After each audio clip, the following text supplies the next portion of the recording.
Marie Lynn here, and I wanted to talk to you today about radical self acceptance and um, how my journey, personal journey with it. And I've been asked before,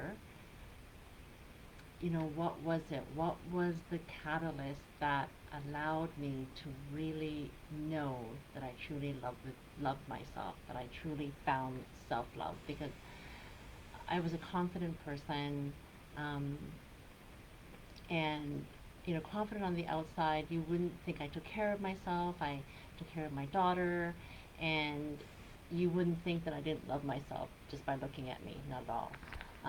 But when something happens to you, something devastating and humiliating happens to you, then that's when the love for yourself really gets put to the test. So, what happened to me was the incident where my ex-boyfriend at the time I found out he cheated on me, and I knew who he cheated on me with. I knew who it was, and I wrote a list. I wrote a list of all the qualities that she had and all of what I had, or basically everything that she had that I didn't. And the list was, I tried to make the list as exhaustive as possible. Um, Everything from that she was, different. She was white, I was brown. I don't know, I don't even know if it was true, had a better job than I did, whatever. Didn't have a child, I had a child, all of those things. She had blue eyes, I had brown eyes, like anything, you name it. I made an exhaustive list of what she had and what I didn't have, or what she had over me. And I was like, wow, look, I stopped and I checked myself, and I was like, holy cow, Ivy, like, is it that bad? Like, do you hate yourself or something? What is wrong with you? Like, and that was a question that I had asked myself so many times. That was actually one of my taglines. I think I must have even asked that of my daughter.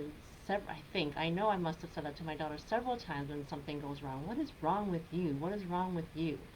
And I looked at that list, and I was like, holy crap, do I hate myself? And I realized that I actually did not love myself to the extent of which I had perceived. And in that moment, I realized that I actually had to accept myself. There was nothing left for me to do. When everything is completely shattered around you, when the life that you were living is now a total lie and a total sham, when been so humiliated by someone, there's only really two options. You can either go down the spiral of despair, which I started going down, or I could pick everything up and start again. And in order to pick up the pieces of the person that you once thought you were, you have to accept that you've got to take it into your hand and start rebuilding it again. And that was my personal cathartic journey into self acceptance. And I realized in that moment that to the level that I was able to accept myself was to the level that I allowed anyone else to accept me. If I couldn't accept myself, if I wasn't feeling good about myself, then how the heck could I allow anyone else to feel good about me, especially your partner? And so this is, again, it opens new doors. It opens the door to self-worth. It opens the door to self-compassion. It opens the door to self-love. And furthermore, it is one of the most freeing things that you can do for yourself. And it is not easy. It's not easy because sometimes, really bad stuff happens to us and we don't want to accept it. We can't accept it. We refuse to accept it and we resist accepting it. Yet the only thing is that we cannot change it. We actually don't have a choice but to accept the things about ourselves, the things about our lives, the things about our past, all of that. And that's another thing that it opens up the door to is to forgiveness, self-forgiveness. It's probably one of the final doors that opens up on the journey to self-love, on that journey to true self-acceptance. And once that happens, a burden gets lifted off of you because you're no longer resisting the things that you can't change.